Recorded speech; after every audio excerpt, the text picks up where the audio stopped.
¿Cómo empieza la película del real estate en tu vida? Porque mi padre se arruina y durante un año, más o menos, está intentando trabajar en España, ¿no? O sea, como mi padre es el mejor vendedor del mundo, entonces como comercial, él dijo, bueno, cualquiera me contrataría, ¿no? Eso fue lo que él pensó. Pero ¿qué parte no miró? Que tenía muy mala edad, pues tenía 50 años y había sido empresario. Entonces no tenía currículum. No. Porque ser empresario, no tienes currículum. ¿De qué sabes trabajar? Le dicen, el de los 18 años había abierto su empresa. Entonces, ¿qué sabía hacer? Vender, eso sí, pero no sabía hacer nada más. Entonces, no es que no supiera. En currículum te hablo, ¿no? Lo que escrito. veía, claro, el que recibía su currículum, pues lo que veía era, no es un perfil interesante. Y España es muy jodida con la gente grande, no sé ahora. En ese momento te daban pocas oportunidades, por no decirte que casi ninguna. Y aparte estaba la crisis. Entonces, todo, o sea, como que se juntó para que nos tuviéramos que mudar de país. Y entonces cuando nos mudamos de país, en la empresa donde él hace la entrevista, que es un contacto mío, porque yo había vivido en México un año antes, un poquito dejan a entrever que lo contrataban a él siempre y cuando yo fuese en el pack, ¿no? Y yo en ese momento dije, mira, mis padres han estado para mí toda la vida.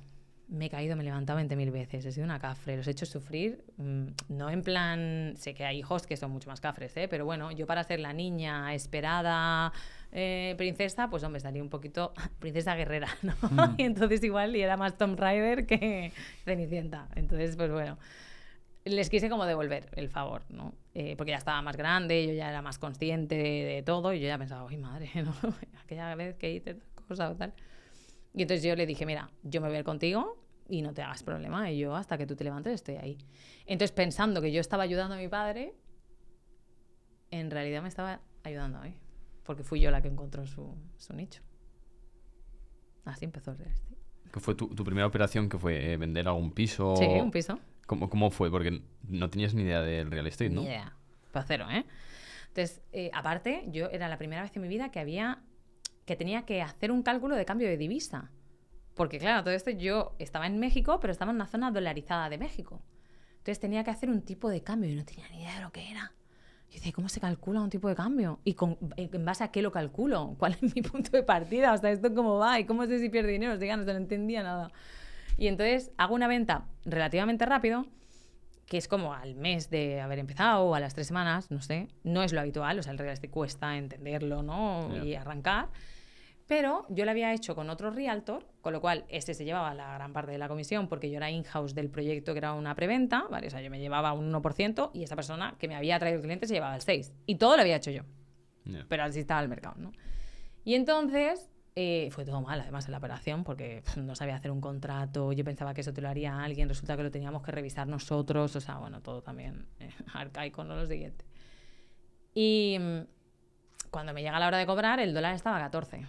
Entonces gané, entre que era un 1% y que estaba a 14, pues 1.000 y pocos dólares, ¿no?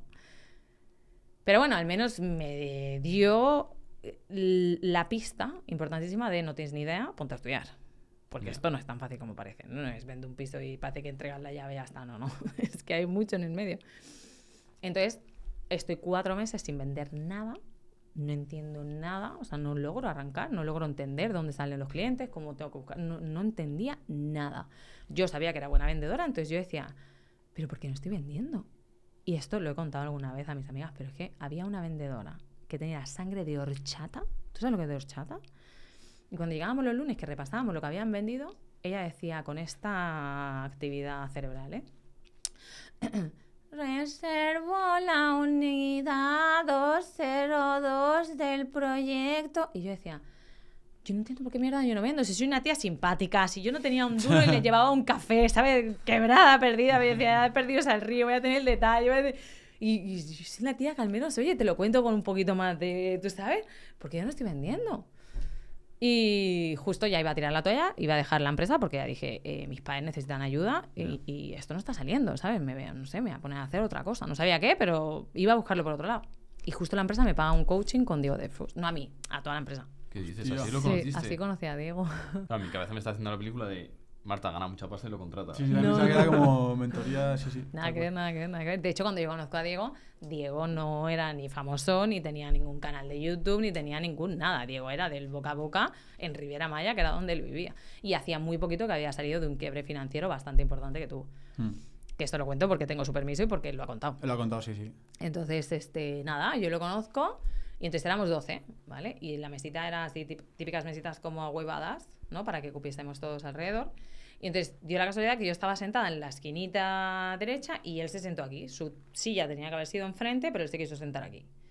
Entonces se sienta y empieza a decirnos a todos cuáles eran nuestros dones, ¿no? O sea, el don, más bien, uno solo, ¿no? Y entonces yo, para que veas tú la importancia de la posturología corporal, sin querer, como me sentía tan insegura y no estaba vendiendo, no me estaba saliendo y tal, me fui haciendo chiquitita, me fui yendo como para la esquinita. Porque yo pensaba, buah, cuando llegue a mí, me va a decir que no tengo ninguno. O sea, hasta ahí estaba mi seguridad. Cada uno le decía, tú eres canal, tú eres constructor, tú eres, ¿sabes? Pepito, tú Gorgorito. Entonces me llega a mí y me dice, ¿y tú? Y me mira así como media feo. Digo, ya va a venir aquí el zasca. Aparte, como no se calla nada, digo, es que es capaz de pegarme un zasca aquí y se queda tan ancho, ¿sabes? Porque lo mismo que ves ahora es... O sea, esa es la realidad. Ese es Diego Dreyfus. No hace ningún papel. Te lo puedo asegurar. Y entonces me dice, tú tienes todos. Y el día que tú lo decidas, le pasan la mano por la cara a estos 12 y te comen los huevos. Y yo me quedo así. Y dije, ¿me lo está diciendo? Porque quiere que me sienta bien, ¿no? O sea, como, vaya, quiere empatizar o me ha visto que estoy así, ¿no? Tal.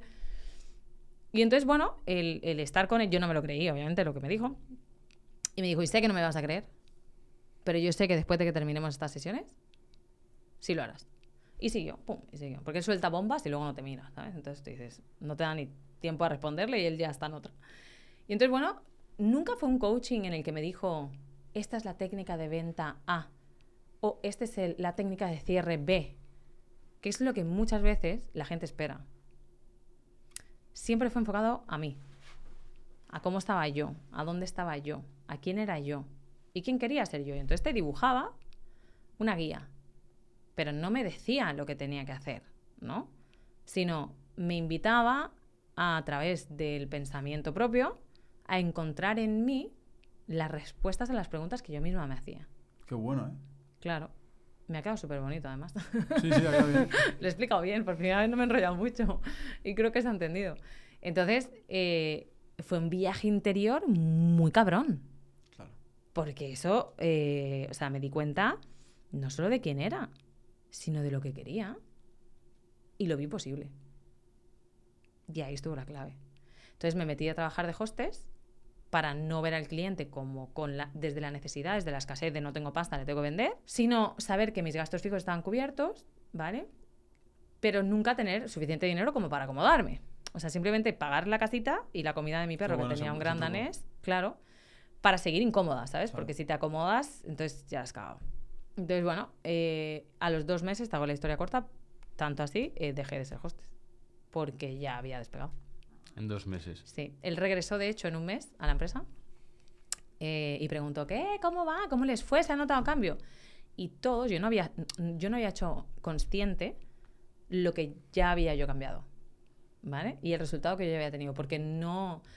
A veces la conciencia es algo así como un truco de la mente para que no te des cuenta de quién realmente eres hasta que realmente lo consigues ser, ¿no? Entonces, como que en ese momento yo todavía no lo había hecho consciente que yo ya había tenido resultados en la empresa. O sea, yo ya estaba vendiendo.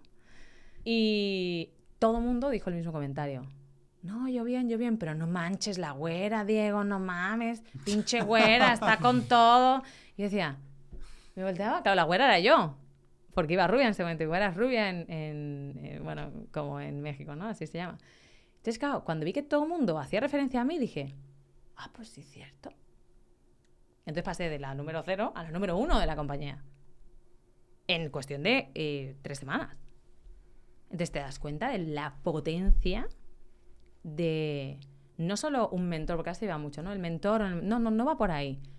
De que tengas la persona correcta enfrente que te ayude a llegar a los lugares que tú no sabes llegar. Exacto.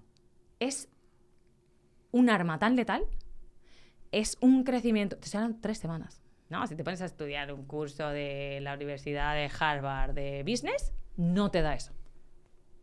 No te lo da, porque eso es tú contigo o contra ti, porque puede ser ambas cosas. Y yo decidí que fuera conmigo. Entonces, toda esa invitación a mirar hacia adentro no solo me funcionó ahí, sino que adopté eso como cultura propia. Porque mira, gente me dice, ay, qué cultura más bonita la española, ¿no? Luego uno tiene la propia. Y en esa cultura propia mía empecé a aprender a cuestionarme.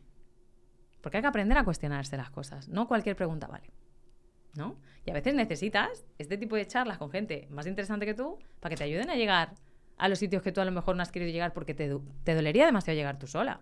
Y en cambio aquí encuentras un lugar seguro, hablo de aquí porque estamos aquí ahora, pero con 2 personas que te sientes cómodo y puedes tú hacerte terapia a través de vosotros, ¿no? Que así es lo que me pasa a mí antes.